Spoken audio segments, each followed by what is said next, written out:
ገንዘባችሁን አደራ አደራ አደራ እውነት በደንብ ያሰብነውም ሀሳብ ሳይሳካ አንድ አመት ልጨምር እስኪ እያልን እዚህ ሰው ሀገር እድሜያችን ያለቀብን ጆሮ ተፈነላለው ማለት ይሄን ያህል ገንዘብ ክፍያው እውነት ለመናገር ጥሩ ነው። በተለይ ዱባይ ላይ በጣም ጥሩ ነው።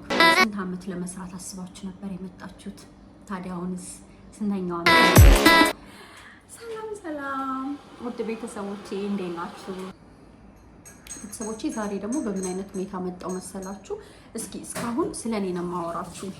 እኔ እንደዚህ ሆንኩኝ፣ እኔ ዱባይ ሄድኩኝ፣ እኔ ኢትዮጵያ እንደዚህ ያረኩኝ፣ እንደዚህ እያልኩኝ ስለ ራሴ ነው የማወራችሁና ተመልካቾቼ ቤተሰቦቼ ደግሞ እስኪ ስለ እናንተ ደግሞ ልወቅ። እናንተስ እንዴት ናችሁ? እናንተ ያላችሁበት ሁኔታ እንዴት ነው?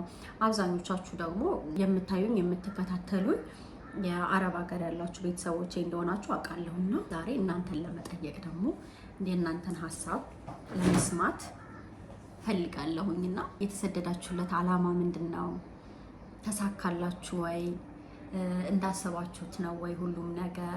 ዛሬ ርዕሰ ጉዳይ የሚሆነው እንግዲህ እሱ ነው። የእናንተን ሀሳብ መስማት ፈልጋለሁ። ሁላችንም እንግዲህ አገራችንን ጥለን ስንሰደድ የሆነ አላማ ሰንቀን ነው አይደል? ለቤተሰቦቻችን ሊሆን ይችላል፣ ለራሳችን ሊሆን ይችላል፣ ቤት ለመግዛት ሊሆን ይችላል፣ መኪና ለመግዛት ሊሆን ይችላል፣ የተሻለ ህይወትን ለመኖር ሊሆን ይችላል። ከዚህ ውጪ መቼም አገራችንን አስትቶ የሚያሰድድ ጉዳይ የለምና እስኪ ያ አላማችሁ ያ ሀሳባችሁ ተሳካላችሁ ወይ? ስንቶቻችሁ ናችሁ እሱን አላማችሁን ለማሳካት ገንዘባችሁን ወጥራችሁ እየሰራችሁ ገንዘባችሁን በደንብ እየያዛችሁ ወደ አላማችሁ ወደፊት ብቻ የምትገሰግሱ ስንቶቻችሁ ናችሁ የሚለውን ነገር ማወቅ ፈልጋለሁና ያንዱ ህይወት ለአንዱ ትምህርት ነው። እንግዲህ የኔ ታሪክ ለአንድ እህቴ እኔ ያለፍኩበት መንገድ እንግዲህ እኔ ባለፍኩበት መንገድ ነገ የምታልፍ ገና እዚህ ቦታ ላይ ያልቆመች ግን ደግሞ እዚህ ቦታ ላይ መቆም የምትፈልግ ሴት ካለች የኔ ታሪክ ለሷ ትምህርት ነው። አንዳችን ለአንዳችን ትምህርት ነንና ያንዳችን ህይወት ለአንዳችን መማሪያ ስለሆነ ሰው ታሪኩን ያለፈበትን መንገድ መደበቅ አለበት ብዬ አላስብም። ምክንያቱም ሁሉም ሰው አንዱ ከአንዱ ይማራል እንዳልኳችሁ ሁሌም እንደምላችሁ ማለት ነው። ስለዚህ ፈቃደኛ የሆናችሁ ቤተሰቦቼ ካላችሁ ህይወታችሁን ብታጋሩኝ፣ ከዛ እኔ ደግሞ በሆነ ቪዲዮ ይዤ መጥቼ የእናንተን ሀሳብ ባጋራ ከእናንተ ህይወት ከእናንተ ሀሳብ የሚማሩ ብዙ ልጆች ይኖራሉ ብዬ አስባለሁ። ከዛ እኔም ደግሞ ከእናንተ ህይወት እማራለሁ ማለት ነው። ስለዚህ ያ አላማ የተሰደድንለት ብዙ ነገር ሰንቀን ከሀገራችን የወጣንለት አላማ ተሳክቷል ወይ የሚለውን ነገር ማወቅ ፈልጋለሁ። ምክንያቱም ያው ቅድምም እንደነገርኳችሁ ብዙዎቻችሁ የኔ ተከታዮች አረብ ሀገር እንዳላችሁ እርግጠኛ ስለሆንኩ ነው። ያው ሀገር ውጭ ያላችሁ ቤተሰቦቼ እንደሆናችሁ ስለማቅ እሱን ነገር ማወቅ ፈልጋለሁና እንዴት ነው አላማችሁ? እንዴት ነው ስደት? እንዴት ነው የስደት ህይወት? እንግዲህ ጥሩም ነው መጥፎም ነው። ሙሉ ለሙሉ መጥፎ ነው ማለት አይቻልም። እንግዲህ ሰው መጀመሪያ ማወቅ ያለበት ማውራት ያለበት ስለራሱ ነው አይደለም? ስለ ራሴ ለማውራት ያህል እኔ ጋር ጥሩ ነው ማለት ሙሉ ለሙሉ አይደለም። ሙሉ ለሙሉ ጥሩ ሊሆንልን አይችልም። ሙሉ ለሙሉ ጥሩ ሀገራችንም ሙሉ ለሙሉ ጥሩ ስላልሆነ ነው አይደል ሀገራችን ጥለን የምንሰደደው። ስለዚህ ሙሉ ለሙሉ ጥሩ ባይሆንም ግን ደግሞ የተሻለ ነው። ቢያንስ የመጣንበትን አላማ ስራ ስለሆነ ገንዘብ ስለሆነ ሀሳቦቻችንን ለማሳካት እየሄድን ነው። ያንን መንገድ እያለፍን ስለሆነ በዚህ እንደሰታለን። ግን ደግሞ ሌሎች የሚያስከፉ ጉዳዮችም አሉ በዛው ልክ ማለት ነው። እና ሁሌም ሙሉን ቀን ስለሌለ ሁሉም ነገር ትክክል ስለማይሆን ግን ደግሞ ስደትም ስለሆነ ብዙ ነገር ሁሌ ስኬትን ሁሌ ሰክሰስ መሆኑን ጠብቀንም አይደለም የምንኖረው። ደስታን ጠብቀን አይደለም የምንመጣው። ደስታ ያለ ቤታችን እናታችን ቤት ነው አይደለ? እናታችን ጓዳ ላይ ነው ደስታ ያለው። ስለዚህ እኛ የመጣንበት አላማ ደግሞ ገንዘብ ስለሆነ ገንዘብ ለማግኘት ደግሞ ምንም ነገር ይቻላል። ሰው ያንን ነገር እያሰብን ባለንበት ሁኔታ ደስተኛ ሆነን ለመስራት መሞከር አለብን ብዬ አስባለሁ። የኔ ውዶች እኔ እንኳን የመዳም ቅመም ምናምን አልላችሁም። ሁላችንም የራሳችን የሆነ ስምና ማንነት አለን። ስለዚህ እኔ በዛ ስም እንድንጠራ ፈቃደኛም አይደለሁም። ሁሉም ደግሞ ስደት ላይ ያለ ሁሉ የመዳም ቅመም መባል አለበት ብዬ እኔ አላስብም። ሁሉም ቢሆኑ ማለት ነው በቃ ሁላችንም ቢሆን ይሄ ስም አይወክለንም ማለት መቻል አለብን። ምክንያቱም እኛ የራሳችን የሆነ ስም የራሳችን የሆነ ማንነት አለን። ይሄ የግል አስተሳሰቤ ነው። ስለዚህ ውዶች እያልኩ ነው የምጠራችሁ። እኔ ሀሳባችሁን፣ አስተያየታችሁን፣ ያላችሁበትን ላይፍ ማወቅ እፈልጋለሁ። ቤት ለመስራት ያሰባችሁ ተሳካላችሁ ወይ? ቦታ ለመግዛት ያሰባችሁ ተሳካላችሁ ወይ? ገንዘብ ለመያዝ ያሰባችሁ ተሳካላችሁ ወይ? ቤተሰባችሁን ለመርዳት ቤተሰባችሁ ካለበት ሁኔታ ከፍ ለማድረግ የመጣችሁ ተሳካላችሁ ወይ? ስንት ዓመት ለመስራት አስባችሁ ነበር የመጣችሁት? ታዲያ አሁንስ ስንተኛው ዓመት ላይ ናችሁ? ሀሳባችሁ ውጥናችሁ እየተሳካ ነው ወይ የሚለውን ነገር ማወቅ እፈልጋለሁ። ምክንያቱም እንደነገርኳችሁ የአንዱ ህይወት ለአንዱ ትምህርት ነው። እኔ ከእናንተ ብዙ እማራለሁ። ለምሳሌ ከርዕሰ ጉዳያችንም ጋር ስለሚያያዝ ስለ እኔም ስነግራችሁ አሁን እኔ ከመጣሁኝ እንግዲህ ወደ 9 ወር ምናምን አካባቢ ሆነኝ። ግን በዚህ 9 ወር ውስጥ ብዙ ነገሮችን አሳካሁ። ብዙ ነገሮችን ለምሳሌ ቦታ መግዛት ፈልግ ነበረ፣ እሱን አደረኩ። ከዛ ደግሞ ሌሎች ብዙ አላማዎች አሉኝ ገና የሚቀጥሉ ብዙ ብዙ ብዙ። በጣም ይሄ በጣም ተራና ቀላል ነገር ነው ነው፣ ግን ሌሎች አላማዎችም ደግሞ እንደሚሳኩ በጣም እርግጠኛ ነኝ። ይሄ ነው ብዬ ያስቀመጥኳቸው ሀሳቦች፣ እቅዶች አሉኝ። ስለዚህ እነሱን ሁሉንም ደግሞ እንደማሳካቸው እርግጠኛ ነኝ።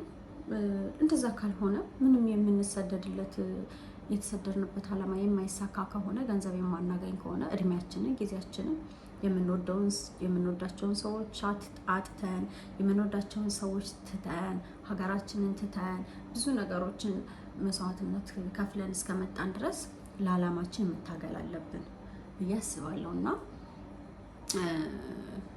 አላቅም ብቻ ሁላችንም ብንሆን ጎበዝ መሆን አለብን። ይሄ አሁን ይህን ማድረጌ እኔ አላስገረመኝ ማለት በ9 ወር ውስጥ አንቺ ጎበዝ ነሽ፣ እንደውም አንቺ ጎበዝ ነሽ ገና ከመጣሽ 9 ወርሽ ነው፣ ግን እንዴት እንደዚህ ቦታ ገዛሽ ምናምን ይሉኛል እነ ቤትዬ ምናምን ማለት ነው ጓደኞቼ። ነው እንዴ ታዲያ ለምን አላማ ነው ማለት ለዓላማ ነው የመጣሁት እኮ አይደለ? የተሻለ ነገር ፈልጌ ምናምን ነው የመጣሁት። ገና ነው ገና ይሄ ቦታ ማለት ምንም ማለት አይደለም። ገና ብዙ ነገር ይቀረኛል። ብዙ ማሟላቸው ብዙ ምቀይራቸው ህይወቶች አሉ። ከኔም ጀምሮ የብዙ ሰዎች ኃላፊነት አለብኝና ብዙ የማስተካከላቸው ነገሮች አሉ። አላማዬ ራዕዬ በጣም ትልቅ ነው። ስለዚህ ይሄ ለኔ ሊገርመኝ አይችልም። በጣም ከዚህ የተሻሉ ብዙ እቅዶች ስላሉ ማለት ነው። እና እንዴ በዚህ ልክ ሲገርማቸው ማለት እኔ ራሱ ግራ ገባኝ። ለእንዴት ታዲያ ሰው ከሰራ ይህን ያህል ገንዘብ ክፍያው እውነት ለመናገር ጥሩ ነው። በተለይ ዱባይ ላይ በጣም ጥሩ ነው ክፍያውና ይህን ያህል ገንዘብ እየተከፈለው እንዴት ሰው 2 ዓመት 3 ዓመት እየሰራ እንዴት አላማውን አያሳካም?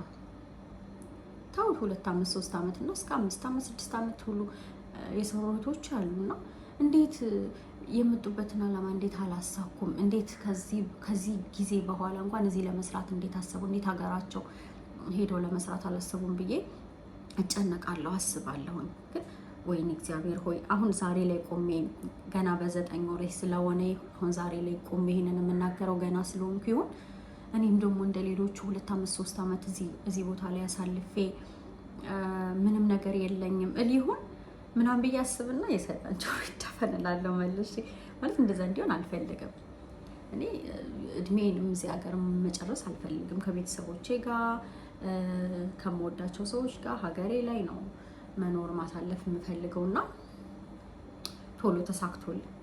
ስለዚህ ሁሉም ሰው ደግሞ ሁሉም እህቶቼ ቶሎ ተሳክቶላችሁ ሀገራችሁ ገብታችሁ ደስተኛ እንድትሆኑ ምኞቴ ነው፣ መኝላችኋለሁና እኔ ይሄ ነገር በቃ ጥያቄ ስለሚሆንብኝ እስኪ ዛሬ በቃ እስኪ ልጠይቃቸው ቤተሰቦቼ ላወራቸው ብዬ ነው የመጣሁት።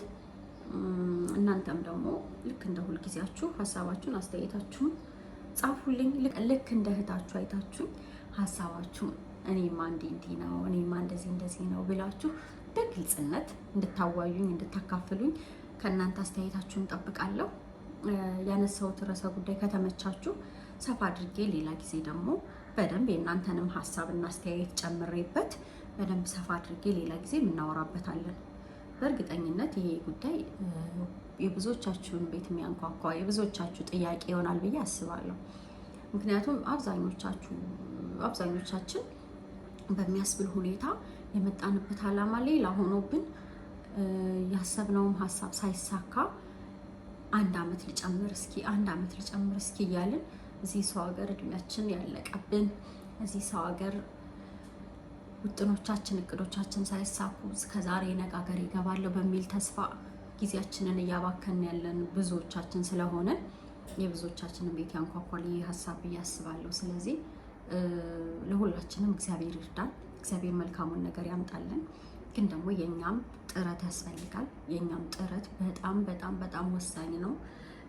እኛ የምንለፋው የምናሳልፈውን ነገር እኮ እኛ ነን የምናውቀው አይደለም? እንዴት እንደምንሰራ፣ እንዴት እንደምንለፋ፣ እንዴት አእምሯችን እንደሚቆስል እኛ ነን የምናውቀው። ስለዚህ ያንን ነገር ታሳቢ በማድረግ ራሳችንን መውደድና ለራሳችን መቆም አለብን። አላቅም ብቻ መጀመሪያ እኛ ስንኖር ነው ሁሉም ነገር የሚኖረው። መጀመሪያ ራስን መውደድ ግድ ነው። እኔ ራሴን በጣም ነው የምወደው። በጣም እዚህ ራሱ ስራ ስሰራ እኔ መጀመሪያ ራሴን ነው የማስቀድም። መጀመሪያ ለራሴ ማድረግ ያለብኝና የማደርገው ራሳችንን ሁልጊዜ ማስቀደምና መውደድ አለብን። እንደዛ ሲሆን አላማችን ይሳካል ብዬ አስባለሁ። እና ውድ ቤተሰቦቼ ገንዘባችሁን እያጠራቀማችሁ ነው ወይ? ገንዘባችሁን በደንብ ያዙ። እውነት እኔ ይሄን ቦታ በመግዛቴ እንዴት በ9 ወር እንዴት ቦታ ገዛሽ ምናምን ብለው እንደዚህ ሲገረሙ እንዴ ነው ያልኩኝ። በቃ ገረመኝ። እንዴ ታዲያ ለምን አላማ መተን? ስለዚህ ውድ ቤተሰቦች ገንዘባችሁን በደንብ ያዙ። ያልሆነ ቦታ ገንዘባችሁን ያልሆነ ቦታ እንዳታስቀምጡ። በራሳችሁ አካውንት ማስቀመጥ ልመዱ። በራሳችሁ አካውንት የሆነ ነገር አይጎዳም። የእውነቴን ነው። እና እባካችሁ እኔ እንደ ታናሽ እህት ማየታችሁኝ ምክሬን ብትሰሙ ደስ ይለኛል። የእውነት ነውና እኔ ከእናንተ የተሻልኩኝ ምናምን አይደለም መመክራችሁ፣ ግን እኔ በብዙ እህቶቼ ያየሁት ነገር ስላለ ነው። ገንዘባችሁን አደራ አደራ አደራ እውነት በደንብ ያዙ። የሆነ በቃ ቤት መግዛት፣ ወርቅ መግዛት፣ ቦታ መግዛት እንደዚህ አይነት ነገር ላይ ነው ገንዘባችሁ መዋል ያለባችሁ እንጂ አልባሌ ቦታ ላይ አታውሉ ብዬ እመክራለሁ። ገንዘባችሁን አጠራቅሙ፣ እውነት አጠራቅሙ። እስኪ አንድ ላይ ታጠራቅሙና ገንዘባችሁን ከዛ በኋላ መላክ በሚኖርባችሁ ሰዓት በራሳችሁ አካውንት ማስገባት፣ ማንንም ሰው ሳታምኑ ማለት ነው። እና በእንደዚህ አይነት ሁኔታ ተለወጡ ብዬ እመክራለሁ ውድ ቤተሰቦቼ። እና ውድ ቤተሰቦቼ ይህን ይመስል ነበር እንግዲህ የመጣሁበትም ሀሳብ ይህን ይመስል ነበር። ዛሬ ድንገት ትዝ ብሎኝ እስኪ ዛሬ ከቤተሰቦቼ ጋር ስለ እንደዚህ አይነት ጉዳይ ላውራ፣ ከዛ ደግሞ እነሱ ደግሞ አስተያየታቸውን ይሰጡኛል፣ ስለ እነሱ አውቃለሁኝ ብዬ ነው እና እያስቤ ነው የመጣሁት። ቤተሰቦቼ እንደወደዳችሁት አልጠራጠርም። እኔ በጣም ነው የምወዳችሁ። በጣም ስለምትደግፉኝ ስለምትሰጡኝ አስተያየት በጣም አመሰግናለሁ። ሁሌም አብራችሁን ስለሆናችሁ በጣም አመሰግናለሁ። እንግዲህ ሁሌም ህይወቴን እያካፈልኳችሁ እያጫወትኳችሁ እንደዚህ ላደርግ ነው እንደዚህ በሆንስ እያልኳችሁ ታስታውሱ ከሆነ በፊትም እዚህ መጀመሪያ ዱባይ እንደመጣው ቪዲዮ ሰርቼ እዚህ መቆየት አቅቶኛል እና ምን ይሻለኛል እስኪ ምክራችሁን ስጡኝ ስላችሁ ቤትዬም ጥሩ ልጅ ትመስላለች፣ ስለዚህ እዛው ስሪ ምናምን ብላችሁ ምክራችሁን አስተያየታችሁን ለግሳችሁ ነበረ። ኮሜንቱ ስቲል ነው አለና በቃ ሁሌም በእናንተ ምክር አስተያየት መሰረት ነው የሚሄደው። ምክራችሁ አስተያየታችሁ አይለየኝ እላለሁ። በጣም አመሰግናለሁ የኔ ውድ ቤተሰቦች። የኔ ቤተሰቦች ስለሆናችሁ ኮራባችኋለሁ። አሁንም አስተያየታችሁ እንደምትሰጡኝ አልጠራጠርም።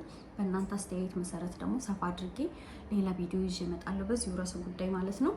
በጣም አመሰግናለሁ። እወዳችኋለሁ። ኑሩልኝ፣ ከበሩልኝ ባላችሁበት ሁሉ። ሳውዲም ያላችሁ፣ ቤሩትም ያላችሁ፣ ኩዌትም ያላችሁ፣ እዚህ ዱባይም ያላችሁ፣ ሁሉም ቦታ ያላችሁ እህቶቼ እንዲሁም ደግሞ ኢትዮጵያም ያላችሁ ሁላችሁም በመላው ዓለም የምትገኙ ውድ ቤተሰቦች ኢትዮጵያውያን መወዳችሁ የምትወዱኝ በጣም አመሰግናለሁ። ሁሌም አብሮነታችሁ አስተያየታችሁ አይለየኝ እላለሁ። ሰላም ሁኑልኝ። በቀጣይ ቪዲዮ እስክንገናኝ ድረስ ቻው።